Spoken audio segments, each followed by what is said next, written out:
강혜신의 오늘의 미국.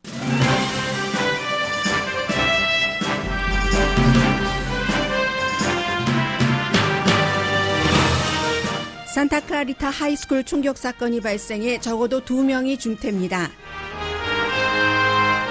대통령 탄핵 공개 청문회 첫날 결과는 어떤 매체에서 보도를 접하느냐에 따라 다릅니다. 보수 매체는 상은 차려졌는데 먹을 게 없다고 하고 진보 매체는 알찬 밥상이었다고 보도합니다.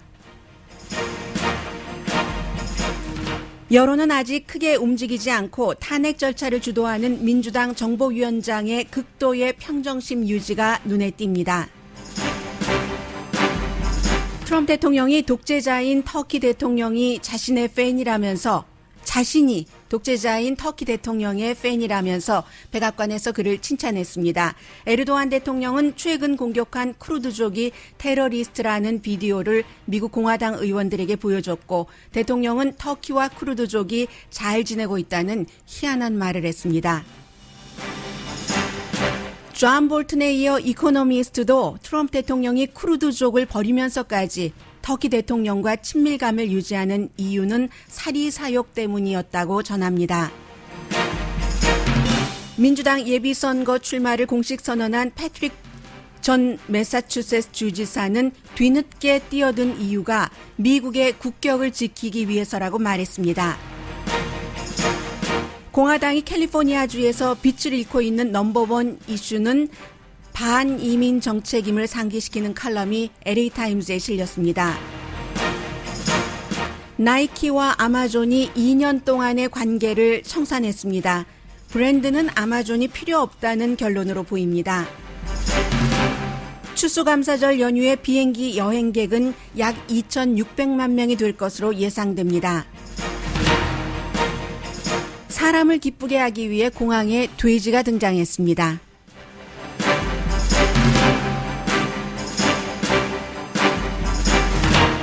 여러분 안녕하십니까? 오늘의 미국 강혜신입니다. 오늘 먼저 지금 산타클라리타에 있는 하이스쿨에서 오늘 아침에 총격 사건이 발생해서 이미 지금 매체에 따라서 이런 사건이 발생하면 처음에는 여러 가지 내용이 좀 다르게 전달이 됩니다.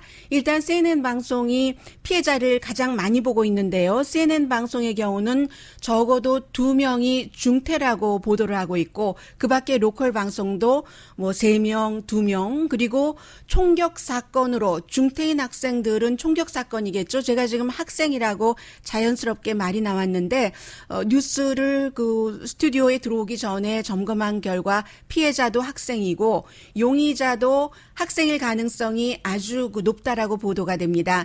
용의자는 에이시안 메일로서 검은색 옷을 입고 그리고 이제 총을 가지고 학교에 들어가서 총을 쐈고 지금 사건이 발생한 그 당시에 비디오가 보이고 있는데요. 학생들이 실려가고 인근의 병원에서도 적어도 2명은 지금 크리티컬 상태다라고 얘기를 했습니다.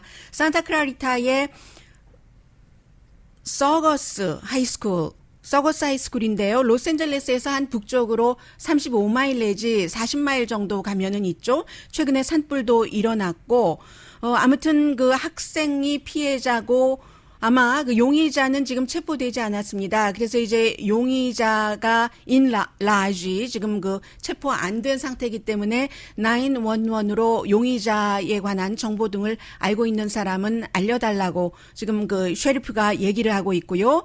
이 때문에 이웃의 초등학교를 포함한 많은 학교들도 지금 휴교입니다. 당연히 이 학교도 지금 수업을 할 수 없는 상태죠. 그리고 더군다나 이 지역구가 얼마 전에 2주일 전에 본인이 사임을 했죠. KT 힐이라는 연방 하원 의원의 지역구이기 때문에 이 KT 힐 하원 의원이 오늘 여러 가지 총기에 대해서 또 마침 이 하이스쿨이 본인이 졸업한 하이스쿨이고 또 아직도 그쪽 지역에 살고 있기 때문에 여러 가지 문제가 나왔습니다. 이 내용은 캘리포니아주에서 일어난 그런 총격 사건이기 때문에 어찌 보면 캘리포니아주만 해당되는 내용일 수도 있겠으나 학교에서의 총격 사건이기 때문에 또다시 총기 규제가 어떻게 되는가, 지금 이제 사건이 어느 정도 점검이 된 다음에는 그런 이슈로 갈 것 같고요.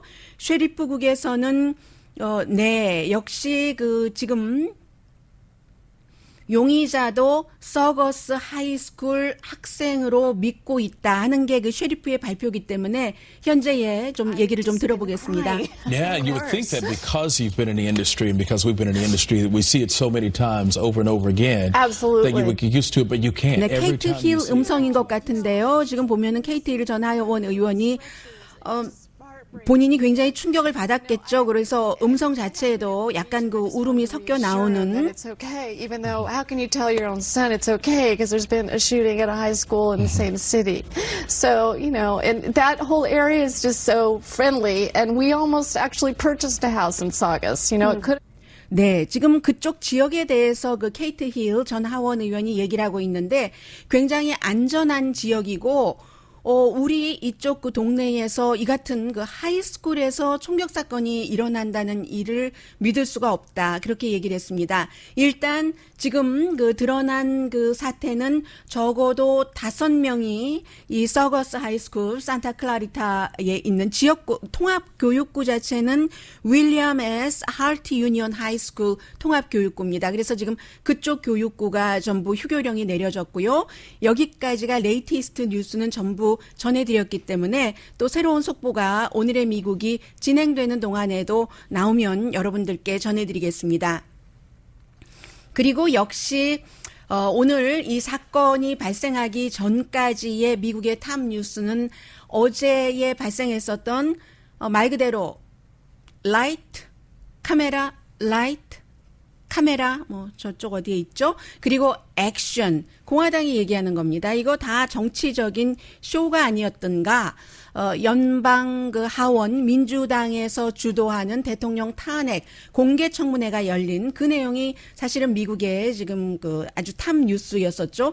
드라마틱하진 않았습니다. 물론 비공개 청문회에서 이미 어제 증인으로 출석했었던 증인들이 많은 것을 얘기를 했었기 때문에 그러나 새로운 내용도 나왔고 굉장히 그 내용이 탄탄했다는 게 전반적인 평가인 것 같은데 이 평가에 대해서는 여러분들께서 어떤 매체를 통해서 뉴스를 들으시느냐에 따라서 상당히 다르기 때문에 그 우파 내지는 그 트럼프 대통령을 상당히 그 지지하는 그 팍스를 포함해서 팍스의 션 해니티, 터커 칼슨 이런 사람을 포함한 그 쇼에서는 아무것도 없었다. 미국 대통령을 위해서 아주 좋은 하루였다. 민주당의 그 아주 그 준비가 요란했는데 먹을 게 하나도 없다 하면서 션 해니티 방송 보니까 그 민주당 앞에 극단적인 사회주의자 민주당과 언론이 합작을 해서 이런 그 표현을 했고요. 그리고 이제 인터넷 매체로는 그 타운홀이라는 매체가 가장 그 우파적인 매체이기 때문에 역시 이런 표현을 했습니다. 스타 증인들이 나왔는데 스타 증인들이 스타 증인이 된 게 아니라 아무것도 아니네. 이런 표현들 했고요.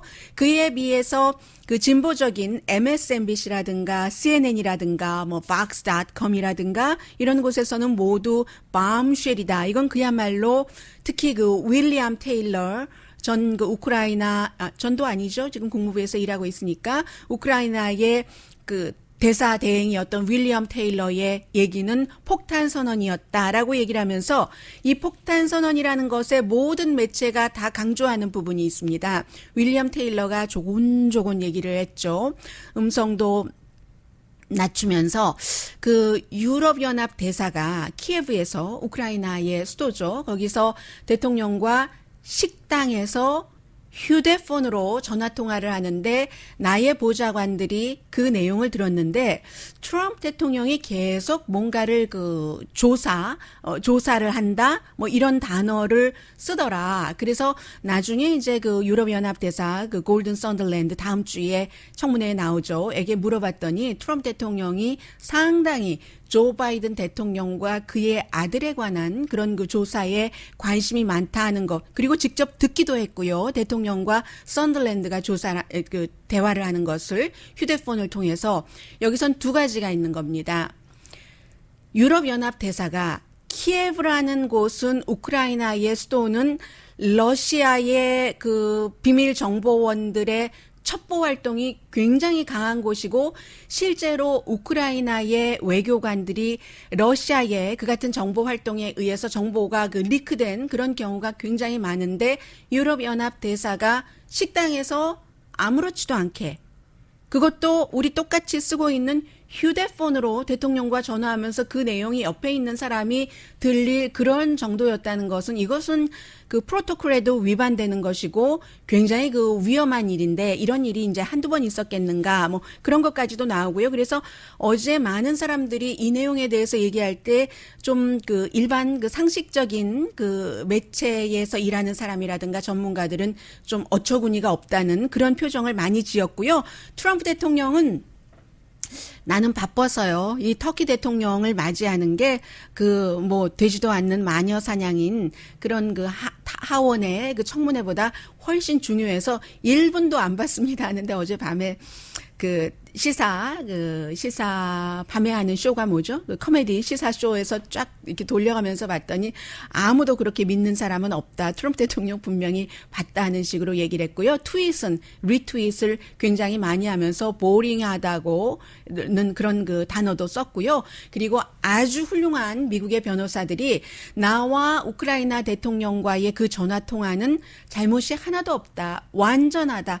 perfect이라고 얘기했는데 대통령이 얘기한 그런 그 유명한 변호사라는 사람들이 그 팍스에서 트럼프 대통령을 굉장히 보호를 하고 있는 두 사람입니다. 그 한 사람, 두 사람, 전부 두 사람 다 팍스네요. 마크 레빈하고 그레딕 그 테렛이니까. 물론 팍스에도 요즘은 그 앤드루 나폴리타노 같은 사람은 트럼프 대통령에 대해서 비판적인 시각을 얘기를 하긴 합니다.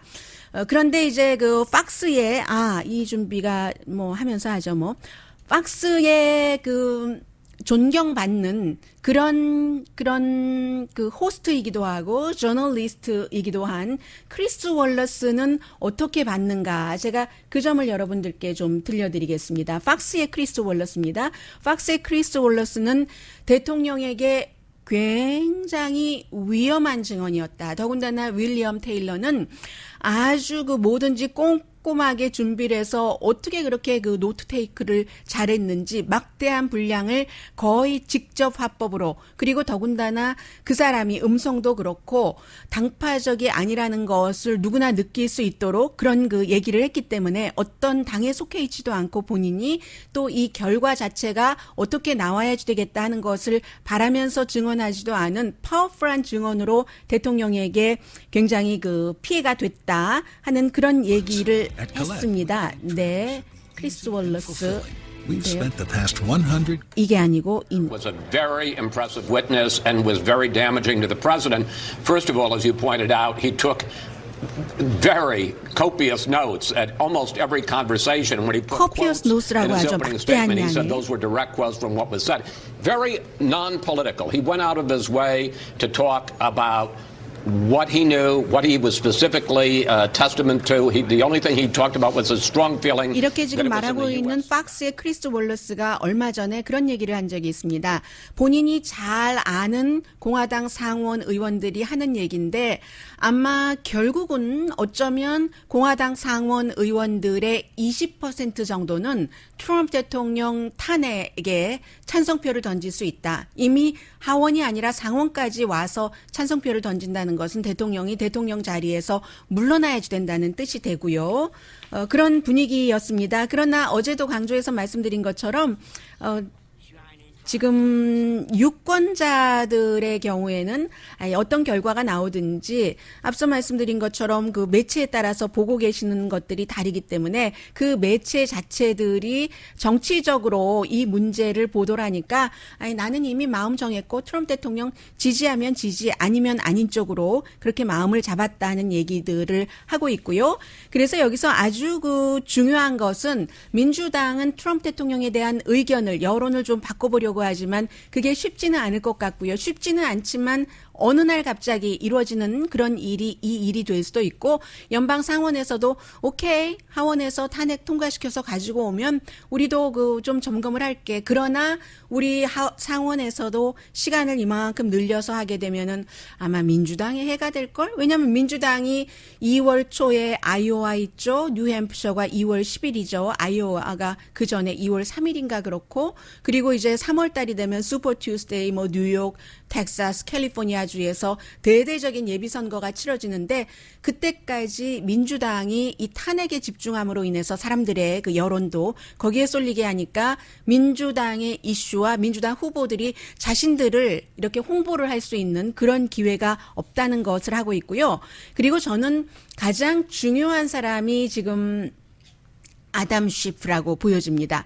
어제도 보니까 너무너무 사람이 평정심을 유지를 해서 어떻게 저럴 수가 있을까 생각을 하면서 방송 끝내고 계속 그 청문회를 봤거든요. 왜냐하면 이번 그 청문회가 민주당이 주도를 하고 있는 청문회로 지금까지의 어떤 청문회와 약간씩 청문회 때마다 다른데 다르기 때문에 공화당 의원들이 여러 명 중간에 이제 그 의장을 향해서 이의를 제기를 하고 왜 한국에서도 청문회 보실 때 그런 일 있잖아요. 그럴 때마다 아담 쉬프가 한 번도 화를 내지 않습니다. 얼굴을 찡그리지도 않아요. 그리고는 그냥 조용조용 얘기해서 넘어가는데 그게 그 사람의 평소의 그 성격이기도 하지만 전략도 포함될 수 있겠다 하는 생각이 들고 그렇게 보는 사람들도 상당히 많이 있기 때문에 그 아담 쉬프라는 사람이 지금까지는 낸시 펠로시라는 사람이 탄핵을 주도하지 않다가 왜 탄핵을 주도하게 됐을까? 그런 타이밍과 함께 낸시 펠로시에 집중이 됐던 포커스가 이제 아담 쉬프 쪽으로 가야지 된다는 것이고요. 그리고 민주당이 뭐라고 하든 공화당이 뭐라고 하든 우파 좌파 미디어가 무엇이라고 말하는 것 아무 소용없습니다. 어제는 단지 청문회 그 2주일 청문회 가운데서 첫날이었을 뿐입니다.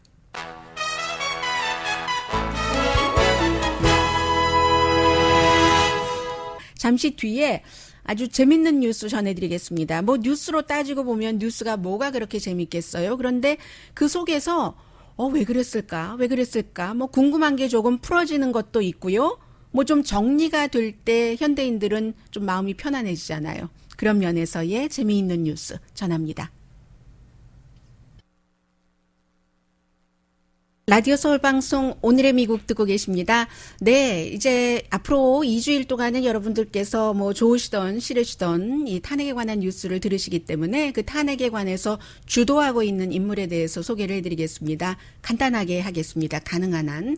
아담 쉬프, 버뱅크에서 라디오 서울 방송 오늘의 미국 듣고 계신 분들 안녕하세요. 버뱅크 그쪽이 지역구인 아담 쉬프 하원 정보위원장입니다. 트럼프 대통령이 아주 자주 그 펜슬넥 반역자 이렇게 얘기하는 아담 쉬프입니다. 이 아담 쉬프가 펜슬넥이라고 하는데 사실 이 사람 3종 경기에도 계속 나가고 마라톤도 하는 아주 그 운동 좋아하는 사람이거든요. 그런데 어쨌든 대통령은 그렇게 얘기를 하고 있고 또 대통령을 지지하는 사람도 그 사람 뭐 엘리트 하버드 법대 나왔거든요. 뭐 집이 잘 살거나 이런 사람은 아니었습니다. 그 엘리트 그 기반에서 트럼프 대통령을 쓰러뜨리려고 하는 사람이야. 뭐 이런 여러 가지 등등의 비난을 많이 하고는 있어요. 그런데 지지하는 사람은 그 엘리엇 네드 알 카포노를 그 잡은 그런 사람의 비유를 하거나 왜냐하면 로스앤젤레스에서 검사도 했거든요. 아니면 그 조셉 메카티를 잡은 이름이 똑같아서 제가 좀 혼돈했어요. 퍼스트 네임이 어떻게 이럴 수가 있을까 처음 느꼈네요. 조셉 웰치가 그 육군의 그 당시에 법자문으로 이 그 메카티 선풍이요. 공산주의자다. 저 사람 공산주의자야. 뭐 그 당시에 그래서 무슨 그 영화 배우들도 굉장히 힘들고 정치인들도 힘들고 했었잖아요. 그런 그 메카티 상원 의원을 잡은 그런 육군의 법자문 조셉 웰치의 비유를 하기도 합니다. 그 엘리어트 네트는 그 재무부의 어떤 그 검사였고요. 그래서 이렇게 반대적인 의견을 받고 있는 아담 쉬프는 보통 사람들이 아주 그 규격에 맞는 뭔가 그 상자 안이라고 말씀드리기는 그렇고 상자 안에 있다고 얘기하면 좀 사람이 융통성이 떨어지는 것 같은데 그런데 이제 by the book 검사였을 때 by the book 이렇게 얘기하면 딱 그 정도대로 가는 사람 이런 표현을 하고 있잖아요. 그런데 이 사람이 그 검사였을 때뿐만이 아니라 캘리포니아주에서 하원 의원 2번 선거에 나갔다 떨어지고 상원 의원 선거에 되고 그다음에 이제 연방으로 진출을 한 케이스거든요. 너무나 그 조용한 사람이기 때문에 채식주의자예요. 그리고 워낙에 평소에도 좀 음성은 바리톤인데 리치한데 그런데 조용조용 얘기하는 사람이고 부드럽게 그렇게 얘기하는 사람이고 앞에 나서는 걸 원치 않고 트럼프 대통령 이전에는 버뱅크 본인의 이제 공항이 있는 그 지역구가 공항 소음 때문에 시끄럽죠. 이런 것을 어떻게 하면 지역구 주민들을 위해서 좀 줄여줄 수 있는가 이런 것에 몰두했는데 지금 세계에서 가장 유명한 정치인이 됐습니다. 그런데 본인이 트럼프 대통령을 이렇게 보니까 날마다 국민들에게 두려움을 퍼뜨리고 그리고 그 남을 비난하는 일을 하고 뭔가 국가에 아주 그 나쁜 그 기운을 퍼뜨리고 있다. 이런 그 본인의 신념이 있다고 얘기를 하고 있고 그런데도 이제 공항에 이렇게 다니면 연방 하원 의원이니까요. 트럼프 대통령 지지자들을 만나면 지지자들이 막 그 협박을 하고 어떤 경우는 당신 머리에 내가 3발의 총을 쏘겠어. 뒤에서 쏘겠어. 뭐 이런 전화도 받는데요. 내가 지금 갖고 있는 이 총으로 쏘아버리고 말겠어. 뭐 이런 형태로요. 그리고 공항에서 사람들이 만나서 지금 트럼프 대통령에게 너무 부당하게 하고 있어. 민주당이. 그러면 조용하게 얘기를 한다고 그 잡지 로스앤젤레스와 인터뷰에서 밝혔습니다. 아주 그 뛰어난 인터뷰였다고 생각이 되는데 뭐라고 얘기를 하냐면 만약에 첼시 클린턴이 힐러리 클린턴의 딸인 러시아로부터 연락을 받고 도널드 트럼프에 대해서 아주 나쁜 정보를 우리가 주겠다 했을 때 첼시가 오케이 하고 클린턴 재단의 본부가 있는 아무튼 클린턴 그쪽에 그 헤드쿼터가 있는 브루클린의 헤드쿼터에서 만나고 언론이 왜 만났냐 물어보니까 안 만났다고 잡아떼다가 만난 것이 들통나니까 저요 아이 입양 입양 그런 것 때문에 만났어요 라고 얘기를 할 때 그때 아무 일도 없었다고 얘기할 수 있는가 하고 물어본대요. 그럼 그 사람이 뭐 이러고 있다가요. 그 다음에 이제 수잔 라이스가 당시에 오바마의 국가안보보좌관이었죠. 마이클 플린을 예를 들어서 하는 겁니다. 그 사람이 러시아 대사와 비밀리에 만나서 우리 이제 대통령이 그 러시아에 대한 어떤 그 경제 제재 풀어준다고 이렇게 얘기하면 아무 일이 아니냐라고 하면 그때는 사람들이 그 공화당 쪽에서 트럼프를 지지하는 사람들이 또 아무 말도 못한다는 거예요. 지금 똑같은 일이다. 왜냐하면 자신 우크라이나 사태로 청문회라고 있지만 공화당이 자꾸만 러시아 사태 몇 년 동안 조사하더니 아무 일도 없지 않았느냐라고 얘기를 하고 있기 때문에 이 사람이 반격을 할 때는 그런 얘기를 한다고 하고요. 올해 59살이고 매사추세츠의 버스턴에서도 조금 떨어진 곳에 인구가 6만 8천 명밖에 안 되는 곳에 살다가 아버지가 예전에는 그런 직업이 많았잖아요. 동네 다니면서 우리 무슨 북청 물장수는 아니지만 동네에 다니면서 트러블 그 세일즈맨이라고 해서 카펫도 팔고 하셨고 어머니는 나중에는 이제 부동산을 하셨는데 처음에는 그 카피라이터를 하셨고요. 두 분 다 주이시고 당연히 아담 쉬프 라스트 네임이 이제 주이시고요. 그래서 그쪽에서 살다가 아버지가 행상을 하니까 말하자면 애리조나로 이사 왔다가 캘리포니아로 와서 이제 그 검사 일을 하고 어머니 집들이 다 그쪽이 그 다트머스 대학교를 많이 나와서 나도 거기 가야지 되는가 하다가 안 가고 스탠포드로 가서 정치학을 공부를 했는데 어머니는 의사가 되게 있잖아요. 주이시 어머니나 그 코리안 아메리칸 어머니나 그랬는데 이 사람 정치에 관심이 있었어. 왜냐하면 그 당시에 지금 59살이니까 고등학교 다니고 중학교 다닐 땐 전부 존 F 케네디 대통령을 너무 좋아했고 아버지는 민주당을 지지를 하는데 어머니는 공화당을 지지했고 그런 가정에서 자란 사람이 지금 탄핵을 주도하고 있는 절차를 아담 쉬프입니다. 해서 대학교 나오고 공부 잘하니까 하버드 법대에 가서 이제 그 로스앤젤레스 쪽에서 검사를 조금 하면서 검사로서는 리처드 밀러를 기소한 것으로 유명한 사람이죠.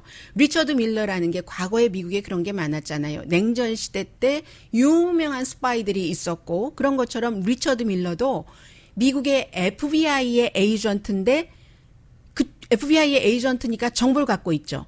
그 정보를 러시아에 돈 주고 팔아먹은 그 사람을 기소해서 참 아주 그 떠오르는 검사였는데 검사를 그만두고 몇 번 떨어지고 이제 그 주상원 연방 하원 의원이 됐는데 검사하면서 이제 그 누군가 친구가 소개를 해줘서 만났는데 이 사람 이름이 아담 쉬프잖아요. 와이프 이름은 이브예요. first name 이브, last name 뭐든가요? 이브 샌더슨. 해서 아담, 이브 좋고 많이 하고 연애하고 5년 동안 그러다가 1995년도에 결혼해서 지금까지 살고 있는 사람인데 이 LA 타임즈가 아니고요. 로스앤젤레스라는 잡지와 인터뷰를 할 때 어떻게 그렇게 평정심을 잃지 않을 수 있는가. 어제 오후에 인터뷰한 거거든요. 보니까 공화당 의원들이 그렇게 공격을 하던데 하니까 내가 원래 그 평정심을 본인이 평정심이라고 이렇게 표현하지는 않았어요. 우아하게. 워낙에 좀 침착한 그 성격이고 어떤 때는 트럼프 대통령이 하도 아담 쉬프를 뭐 목이 펜슬 목처럼 가는 쉬프라느니 이렇게 하니까 어떤 때는 막 그 의원들이 의원회관에서 본인의 오피스로 온대요. 당신 뭔가 대꾸를 해야 돼. 아니면 계속 당하고야 말 거야. 이렇게 얘기할 때 본인이 처음에는 욱 하는 거 있잖아요. 사람이 욱 하는 심정이 나도 해버릴까? 하다가 가만 생각해 보면 항상 실수를 하는 게 인간이 내가 아닌 것으로 행동을 할 때 실수를 하더라 해서 본인이 그렇게 그때그때 반응하는 사람인데 그러다간 트럼프 대통령에게 지지하면서 안 하고 있고요.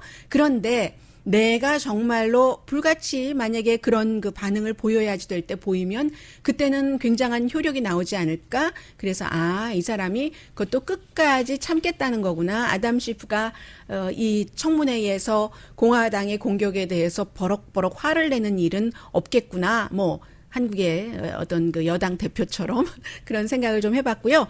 그리고 트럼프 대통령이 어제 중요한 사람을 만났죠. 에르도안 그 터키의 대통령을 만나서 내가 존경하는 사람이라고 얘기를 했어요. 어제 분명히 존경하는 사람이라고 공동 기자회견에서 표현을 빅팬이라고 했습니다. 빅팬이라고도 표현을 했고 그런데 에르도안은 뭐 빅팬이다 이렇게 얘기 안 하던데요. My dear friend 트럼프라고 얘기를 했는데 어떤 리포터도 지금 트럼프 대통령이 에르도안과 어느 날 일요일에 전화 통화를 하고 나서 크루드족을 침공해도 좋다는 그 같은 언지를 줘서 바로 터키 아래로 내려가서 독립해서 나라를 만들려는 터키 내부 사람들과도 이렇게 연결을 해서요. 그런 크루드족을 침략을 하고 거기에 터키가 난민을 많이 받아들이기 때문에 시리아 난민 받아놓은 한 200만 명을 그쪽으로 딱 정착시켜서 크루드족이 국가를 만들 수 없게 터키 내부에 한 20% 정도 있는 그런 사람들이 다 그 부근에 살잖아요. 이라크, 시리아, 뭐 터키 만들 수 없도록 하기 위해서 크루드족을 테러리스트라고 하고 이 사람은 열심히 그러는데 이라크에 살고 있는 이라크 크루드족인 기자가 크루드족에 대해서 질문을 했을 때 역시 크루드족은 우리 뭐라고 했죠? 나 잘 지내고 있다라고도 얘기를 하다가 또 테러리스트라고도 하다가 트럼프 대통령은 지금 크루드족과 터키의 이 대통령이 얼마나 잘 지내고 있는데 터키 대통령이 크루드족을 얼마나 테이크케어하고 있는데 라는 얘기를 합니다. 터키가 난민에는 굉장히 관대하긴 하지만 독재자지만 관대하긴 하지만 크루드족은 굉장히 압박합니다. 말도 못하게 하고요. 크루드족 옷도 못 입게 하고요. 문화, 역사, 말살 정책을 펼치고 있거든요. 트럼프 대통령이 아는지 모르는지 모르지만 그렇게 했고 그리고 이제 에르도안이 탁 그 백악관 집무실에서 공화당 상원의원 5명, 린지 그레이엄을 포함해서 대통령이 이제 예뻐하는 그 사람 오라고 한 거예요. 하는데 백악관 이제 불이 딱 꺼지고요.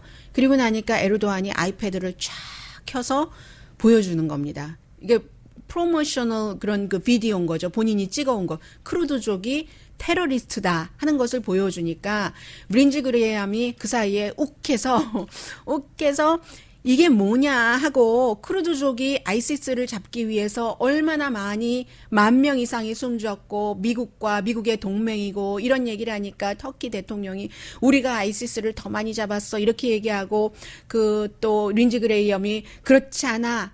크루드족이 많이 잡았어. 뭐 이런 식으로 얘기를 하고 백악관은 그런 일 없었다고 얘기를 하다가 오늘 아침에 린지 그레이엄이 나 맞다. 예, 그 대통령 앞에서 집무실에서 에르도안 그 터키 대통령과 언성을 높인 건 맞다라고 얘기를 했고요. 엊그제 제가 말씀드렸습니다. 왜 대통령은 대체적으로 독재자와 잘 지내고 싶어하고 독재자를 좋아하지만 터키에는 어느 날 갑자기 왜 크루드족을 배신하고 터키가 크루드족을 침공할 수 있도록 해줬을까? 그 내용 자체가 비즈니스 때문이다 하는 내용을 여기에 언급을 하고 있습니다. 에르도안 대통령과 트럼프 대통령이 공통점이 많아요. 공통점이 많은데 뭐 예를 들어서 정치와 비즈니스 이런 것을 막 섞어서 한다던가 또 하나가 사위 이를 정치에 재무장관이 터키 재무장관이 사위잖아요. 물론 이 에르도안도 아들이 있는데 아들 둘이 있는데 뭐 트럼프 대통령이야 사업하라고 한다고 하고 이 에르도안은 아들 둘보다 사위를 더 믿어서 그 사위가 재무장관인데 그 재무장관인 사위가 트럼프 대통령 사위인 자레드 쿠슈너와 만나고 또 이 그 사업 관계도 뭐 어느 정도 하고 있다. 이게 이제 이코노미스트의 보도거든요. 그래서 이코노미스트도 트럼프 대통령은 왜 그렇게 독재자를 좋아하는지 모르겠다. 뭐 빈 살맨이라든가 뭐 무하메드 빈 살맨 사우디아라비아라든가 뭐 이런 그 터키라든가 김정은, 블라디미르 푸틴은 깊이 존경한다고 했고요. 그리고 이제 그 LCC, 압델 파타 LCC, 이집트 대통령도 my favorite 독재자라고 얘기를 하잖아요. 트럼프 대통령이. 그 이유를 잘 모르겠다. 아마도 트럼프 대통령은 독재자들이 누리는 자기 마음대로 할 수 있는 그 같은 권력을 무척 사랑하는 것 같다. 뭐 이런 얘기를 했고요. 그렇다고 해서 트럼프 대통령이 독재자들의 그 국가의 지도자와 가깝다고 해서 정책이 어떻게 마련되는 것도 아니고 이것은 나와 그 독재자와의 관계 그 사이에서 트럼프 대통령은 예를 들어서 북한에도 뭐 비디오를 보여줬다고 하잖아요. 뭐 어디에 뭐 원산에 뭐 트럼프 타워를 짓는다던가 뭐 이런 형태로 터키에는 당연히 트럼프 타워가 있고요. 그런 것 때문에 크루드 버리기까지 했는지도 모른다. 했을 수 있다라는 그런 정도의 그 뉘앙스가 이코노미스트에 많았거든요. 그 뭐 알바락인가 뭐 베렛 알바락인가 하는 그 사위와 자레드 쿠슈너가 어쨌든 사업적으로도 뭔가를 그 만나기도 한다는 그런 얘기입니다. 자, 여기까지 전해드리고요. 잠시 뒤에 어제 제가 여러분들께 뱅크 오브 아메리카와 메릴 린치였던가요? 다른 데였던가요? 미국의 또 세계의 2020년에 경기 불황은 오지 않는다. 이런 얘기를 하니까, 글쎄, 두고 봐야지 될걸? 하는 그런 얘기가 나와서요. 잠시 뒤에 전해드리겠습니다.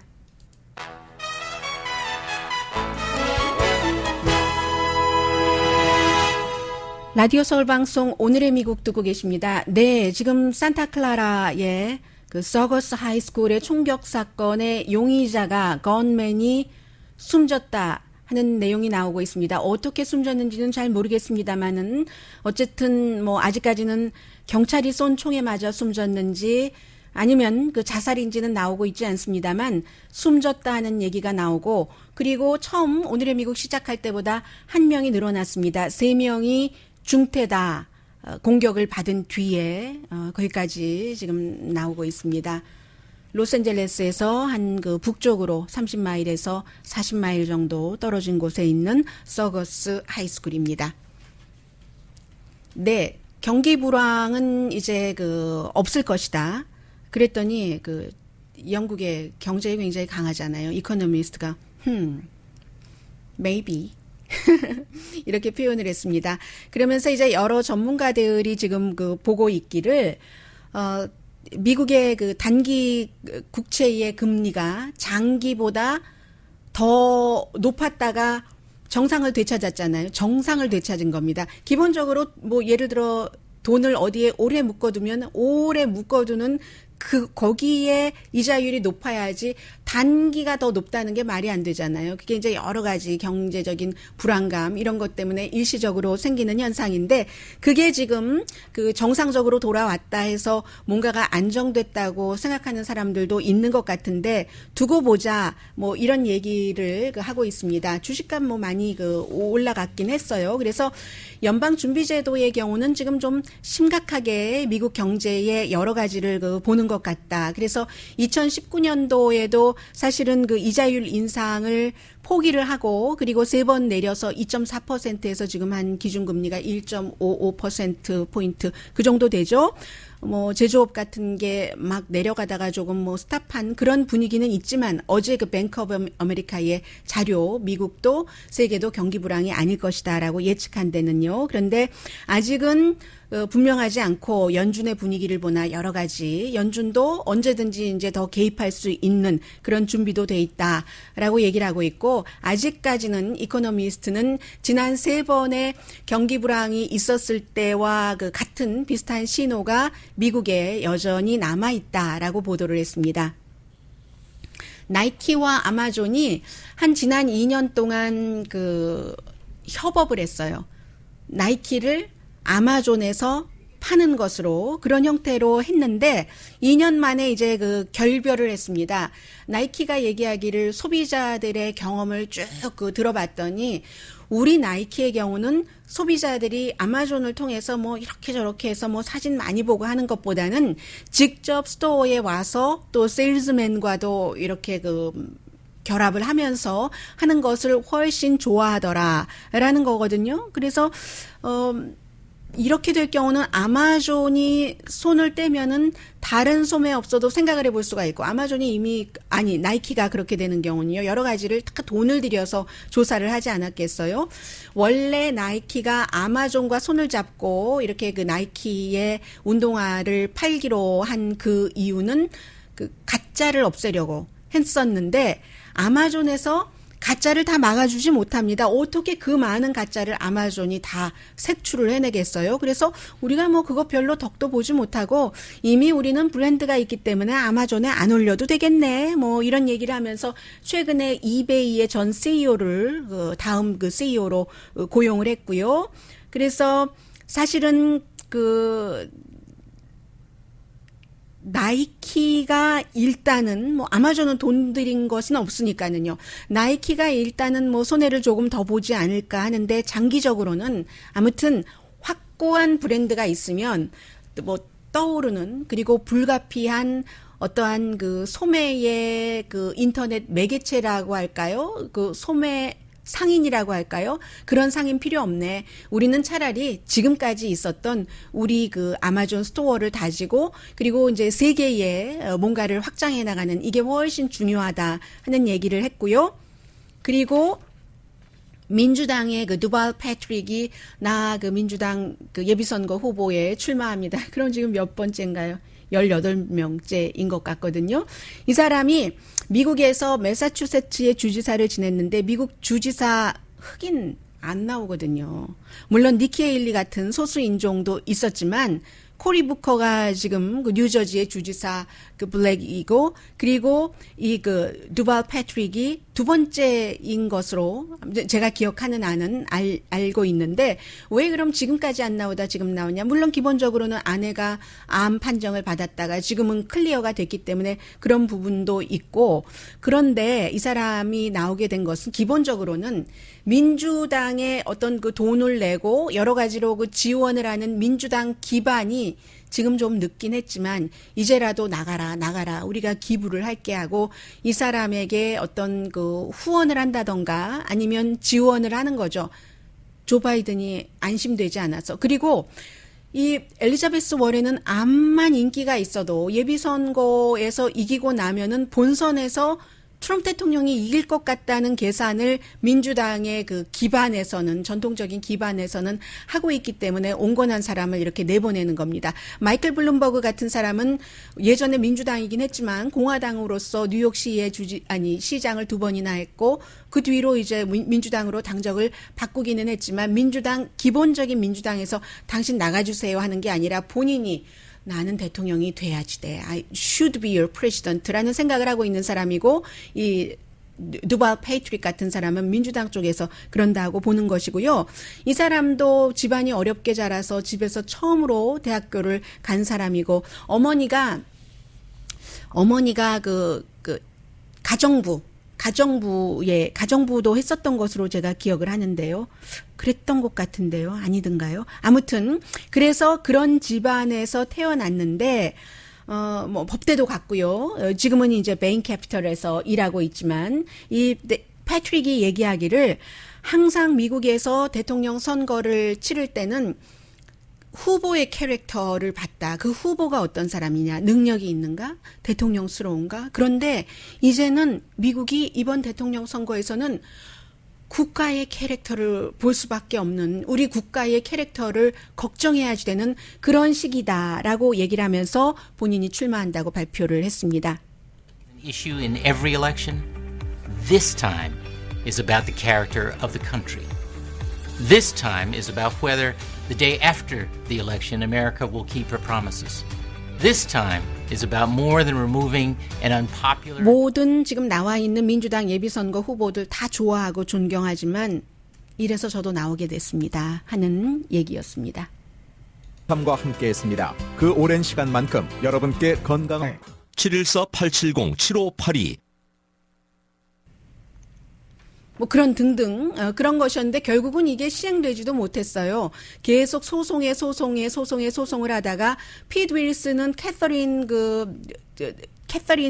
브라운 제리 브라운 주지사의 동생에게 이겼지만 공화당으로서 나중에 시행도 못하고 이 안을 가지고 이겼어요. 시행도 못하고 그레이 데이비스 민주당 주지사가 나옴으로 인해서 이게 완전히 없어졌는데 지금 잘 못 이해를 하고 있다는 겁니다. 왜 캘리포니아주가 점점 민주당이 돼가고 있는가. 25년 전에 그게 이제 25년 전 지난주에 187이 시행도 못 될 안이 통과가 됐던 건데 주민 발의안으로 그때는 공화당이 캘리포니아주의 몇 %였냐면요. 37%였는데 지금은 24%, 민주당은 49%였는데 44%, 민주당도 4%포인트 내려갔지만 공화당은 13%포인트 내려갔고 거기서 사람들이 무당파로 갔고 그 무당파가 민주당 쪽에 조금 가깝고 이런 일이 다 반이민 정책 때문에 그런 것이다 하는 그 칼럼이 실렸습니다. 로스앤젤레스 타임즈고요. 조지 스켈튼 로스앤젤레스 타임즈에서 아주 오래 컬럼을 쓴 사람인데 이렇게 누군가가 언젠가 이민자들을 악마처럼 얘기할 때 이게 이제 그 94년 이후에 쭉 와서 단 한 번만을 공화당이 약간 주 의회에서 우세했고 지금 계속 내려가고 있는데 아직도 공화당들은 이해를 하고 있지 못하는 것 같다라는 그런 얘기요. 그래서 피트 윌슨 주지사의 대변인도 지금 그 케빈 들레온이 지난주에 그 세크라멘토 비의 어피니언을 이에 관한 거 썼는데 상원 의장 하다가 지금 LA 시의원 도전하고 있잖아요. 이 사람이 가정부의 아들이었네요. 이민자의 그런 그 자녀이고요. 그래서 공화당은 아직도 이 분위기를 받아들이지 못하고 있다. 미국의 인구 자체가 이렇게 소수인종이 많아지고 있으면 거기에 따라가야지 된다는 거죠. 아니면 자멸하는 거라는 얘기입니다. We've had drills, but they're always during class periods. And we never actually like sit down and hide. It's normally we just like lock. 네, 지금도 역시 미국의 전국에서 캘리포니아주의 산타클라리타의 총격 사건에